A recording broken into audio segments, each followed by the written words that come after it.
전 김태우 보다가 아사히 신문이 더 중요할 것 같은데. 아사히 그 소주 먹은 거요. 소맥. 근데 이게 이상하게 소맥 20잔. 장성철 소장이 대통령이 술 먹는 3단계를 얘기를 방송에서 했거든요. 예. 그리고 난 다음에 아사히 신문에서 그 소맥 얘기가 또 나온 거예요. 대통령에 대한 얘기가. 타이밍이 둘이 비슷해요. 예. 근데 장성철 소장은 방송에서 윤석열 대통령은 1차에 소맥 30잔을 먹는다. 네. 가득 채워서 네. 이렇게 얘기를 했는데 아사히에서는 20잔을 20잔, 먹는다고 20잔. 얘기했어요. 줄었네. 네. 줄었어요. 근데 네. 내가 봤을 때 20이나 30이나 비슷한 얘기인데 결과적으로 이제 아사히는 조금 더 보수적으로 이제 이걸 쓰느라고 아마 20이라고 했던 것 같고. 근데 장관이 전직 장관이 이야기했더라고요. 맞아요. 그러니까 이제 장성철처럼 그렇게 리얼하게 안 얘기를 하고 네. 실제로 보수적으로 이제 그 취재원을 정확하게 이제 해가지고 이제 쓴 거죠. 네. 그러면서 여당 사람들 궁극이 아닌 여당 사람들까지 욕한다. 뭐 야당 사람들이야 뭐 당연한 건데. 근데 이걸 인지하라는 것, 저 광고 들어가려고 했는데 이 말까지는 해야 되겠네. 이거 인지한 게 아니고요. 인지한 게 아니죠. 옛날부터 최경영 그랬죠. TV에서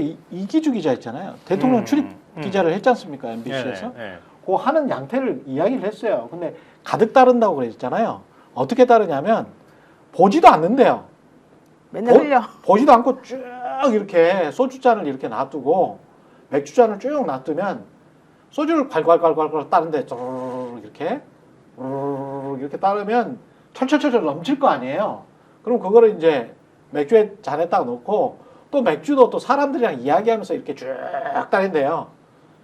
되게 지저분해요. 네, 그래서 바닥이 엄청나게 환해진답니다. 이 테이블뿐만이 아니고 바닥까지 전부 흥건해진대요. 이게 이제 검사들이 과거에 80년대, 90년대 처먹던 방식이거든요. 근데 그 처먹던 방식 그대로 하는 거예요. 기자들한테 그렇게 따랐다는 겁니다. 그러면서 잘 있지, 뭐 이러면서 쭉 따는데요. 그러면 10잔 정도가 그냥 많아진다는 겁니다. 쭉 딴다는 게. 예? 그렇게 이게 요렇게 좀 맥주잔을 요 정도 잡아가지고 거품 많이 해서 쭉 따는 방법들은 아마 룸살롱 가신 분들은 많이 경험을 했었을 텐데 이게 8, 90년대 방식이거든요. 이런 식으로 한다는 거죠. 그러니까 이제 소주잔이 그러니까 맥주잔, 소주잔이 다 넘칠 정도로 따른다. 보통은 정중하게 한 절반이나 3분의 1 정도나 사람 안 취할 정도만 따르잖아요. 요즘 그렇게 하죠. 예. 근데 80년대 방식에 멈춰 있는 거야. 그러니까 전두환 군합발을 좋아하는 거지. 전두환 군합발처럼 계엄령 포고하고 그런 식으로 사람 짓밟고 이런 것들이 머릿속에는 그 이미지가 그대로 남아있는 거지, 이 인간이. 그러니까 대기업 총수들이 대통령하고 술 마셔가지고 외국에 정상회견 하러 나갔다가 막 엘리베이터에서 토하고 이런 짓을 하는 거지. 그렇죠. 거기 또 끼게 해달라고 또 그렇게 또 대통령실에 로비를 한다고 하고 또 안 끼면 웃기잖아요. 네. 대기업 총수 몇 명만 따로 부르는데 거기 안 끼면은 불이익 받을까 봐 걱정되잖아요. 그리고 본인이 그렇게 술 많이 먹고 그리고 술 많이 마시고 그러면서 자기의 어떤 주량을 과시하는 게 어떤 자기의 역량이나 능력을 보여주는 걸로 이 사람 착각하고 있었던 거야. 오케이? 적어도 한 2, 30년 동안은. 전두환 신군부 때 폭탄주가 생겼다는 거 아니에요. 그렇죠. 그러니까 그거랑 똑같은 거지. 김태효는 정동영 의원이 어제 이제 말은 네. 오늘 겸곡에서는 뭐 돌려서 이야기를 하던데 골드버그한테 직접 들었는지 골드버그한테 직접 들은 사람한테 100% 전해 들었는지는 모르겠지만 아니요, 직접 들었다고 얘기했어요. 그렇죠. 한겨레 네. 기사는 직접 들었다고 나와 있죠. 네. 근데 겸곡에는 전해서 들은 걸로 이렇게 이야기를 했더라고요. 왜냐하면 거기 보면 토니 블링컨 국무장관이 방한을 했잖아요. 한미 외교장관 회담 때문에. 그때 우원식 국회의장을 방문을 했대요. 그렇지. 그 자리에 같이 정동영 의원이 한미의원연맹 준비위원장 자격으로 같이 동석을 했다는 거예요. 같이 있었어.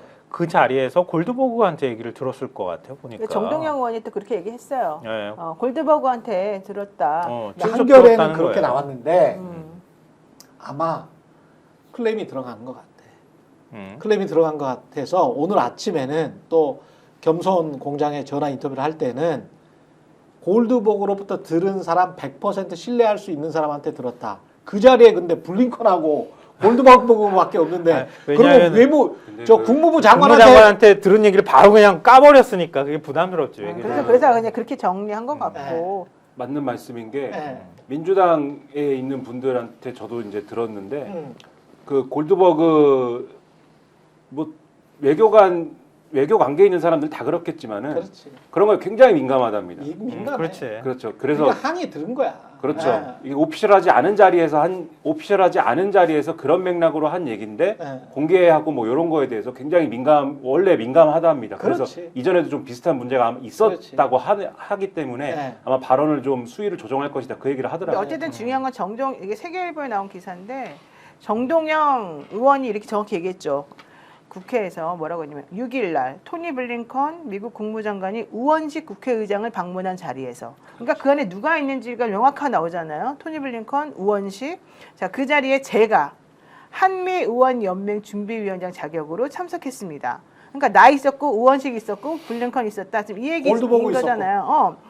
그러면서 4명 있었는데 4명. 그래서 한국 사람은 2사람이야. 저쪽 사람도 2사람이야. 네. 그래서 골드버그 대사가 말했다. 이렇게 말하는 거예요. 그러면서. 네. 그러니까 우리가 누구인지 정확히 말해주면서 우리들을 해봐라. 네. 우리들이 거짓말을 할 수 있는 사람들은 아니지 않냐. 그렇지. 이 얘기를 하면서 네. 골드버그 대사가 개엄 당일 국정원, 외교부, 국가안전보장회의 등 온갖 관계자에게 모두 통화를 시도해봤더니 다 안 받고. 다 안 받고. 그건 이미 나왔던 예, 내용이고. 유일하게 기업 해제 이후에만 통화가 된 사람이 있었었다. 그 사람이 바로 김태효다. 이렇게 얘기를 했다는 거잖아요. 그러니까 이거는 누구가 그 자리에 있었는지 정확히 밝혔기 때문에 이거에 뭐 진정성을 의심하고 그럴 필요는 전혀 없어 보인다. 근데 그러니까 이제 이 발언의 핵심은 그거예요. 그렇죠. 계엄이 발언의 해제된 핵심. 뒤에야 겨우 다른 겨우 연락이 사람들 됐다. 하나도 통화 안 됐고 또 아. 외교부 장관은 전화가 왔는데 일부러 안 받았다잖아. 음. 내가 책임 있는 말을 할 수가 없는 상황인데 계엄 해제가 반대도 했을 뿐더러 어떻게 이 어이가 없는 계엄 상황에 대해서 미 대사한테 무슨 말을 해야 될지 몰라가지고 전화를 안 받았다는 거 아니에요? 그렇죠. 근데 유일하게 계엄 해제가 된 다음에 통화된 사람이 김태효하고 통화가 됐다는 거예요. 그런데 계엄이 해제됐음에도 불구하고 김태효가 한 얘기가 이 입법 독재로 한국 사법 행정 시스템이 망가졌고 반국가 세력을 척결하기 위해서 계엄이 불가피했다. 이런 얘기를 했다는 거예요. 그러니까 이게 문제가 되는 거야, 사실은. 그러니까 근데- 한 말이 김태희가 한 말이 예. 그러니까 대통령실에서는 이 얘기 나오고 나니까 그거는 계엄 해제되기 전에 한 통화였다.